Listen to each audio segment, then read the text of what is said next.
السلام علیکم دوستو، آج ہم آپ کے سامنے ایک ایسے شخص کا قصہ بیان کرنے جا رہے ہیں جس نے 99 قتل کیے تھے۔ وہ چوری ڈکیتی اور قتل کرنے میں مشہور تھا۔ پھر دنیا میں ہی اس کے اوپر ایسا معاملہ پیش آیا جس کو دیکھ کر تمام لوگ حیران پریشان ہو گئے۔ دوستو، یہ ویڈیو آپ کو اندر سے جھنجھوڑ کر رکھ دے گا۔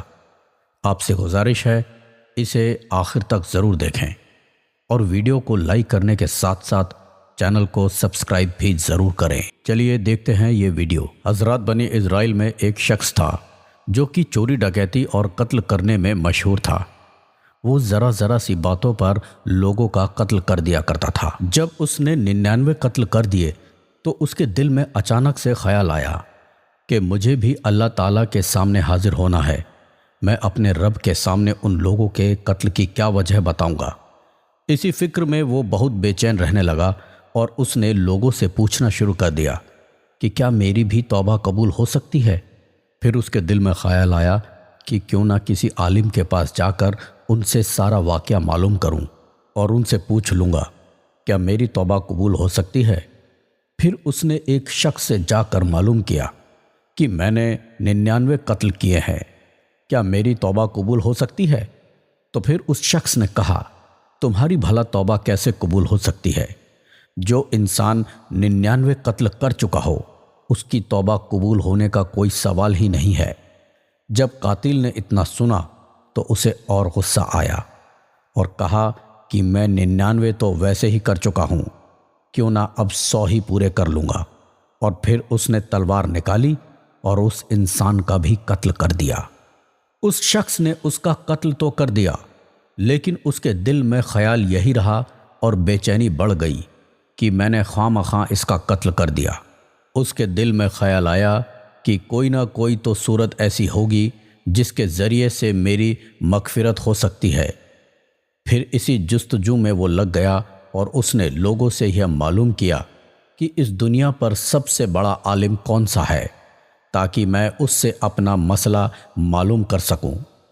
آخرکار اس قاتل کو کچھ لوگوں نے بتایا کہ فلاں جگہ پر ایک عالم رہتے ہیں جو کہ بہت بڑے عالم دین ہیں، تو تم ان کے پاس چلے جاؤ، وہ تمہیں ضرور بتائیں گے۔ پھر اس قاتل شخص نے ان عالم دین کو تلاش کرنا شروع کر دیا۔ چنانچہ اس شخص کو وہ عالم صاحب مل گئے۔ پھر اس قاتل شخص نے اپنی زندگی کا سارا قصہ عالم صاحب کو بتایا اور کہا کہ کیا میری بھی بخشش ہو سکتی ہے، کیونکہ میں اس وقت تک 100 لوگوں کا قتل کر چکا ہوں۔ تو عالم دین نے کہا، کیوں نہیں، اللہ تعالیٰ ہر کسی کی دعا کو قبول کر سکتا ہے، کیونکہ اللہ کی رحمت کا سمندر تم جیسے گناہ گاروں کے گناہوں سے کئی گنا بڑا ہے اور وسیع ہے۔ پھر عالم صاحب نے اس شخص سے کہا کہ فلاں جگہ پر کچھ لوگ رہتے ہیں، تم ان کے پاس چلے جاؤ، کیونکہ وہ صرف اللہ کی عبادت میں مشغول رہتے ہیں، تم بھی ان کے ساتھ عبادت میں مشغول ہو جاؤ اور سچے دل سے اللہ تعالیٰ سے اپنے گناہوں کی معافی مانگو، انشاءاللہ تعالیٰ تمہاری بخشش ضرور ہوگی۔ حضرات، پھر سے اس شخص بستی کی طرف چل دیا۔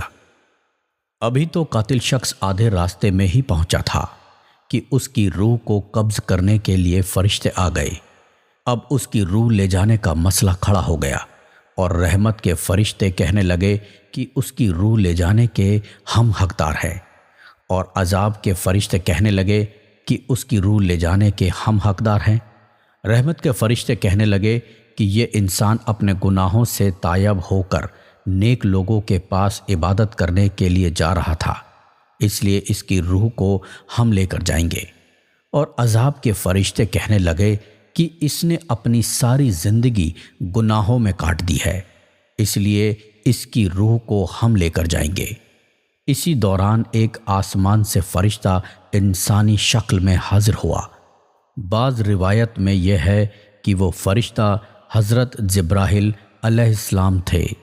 حضرات، اس فرشتے نے آ کر ان فرشتوں کے درمیان یہ فیصلہ کیا کہ یہ شخص جہاں سے آ رہا تھا اور جہاں جا رہا ہے اس کی دوری کو ناپ لیا جائے، جس طرح کی مسافت کم ہو یہ اس میں شمار کیا جائے گا۔ چنانچہ جب دونوں طرف کی زمین کو ناپا گیا تو یہ شخص نیک لوگوں کی بستی سے ایک بلشت قریب تھا۔ حکم ہوا کہ اس کو رحمت کے فرشتے لے کر جائیں، کیونکہ اللہ تبارک و تعالیٰ نے اس کی مغفرت فرما دی ہے۔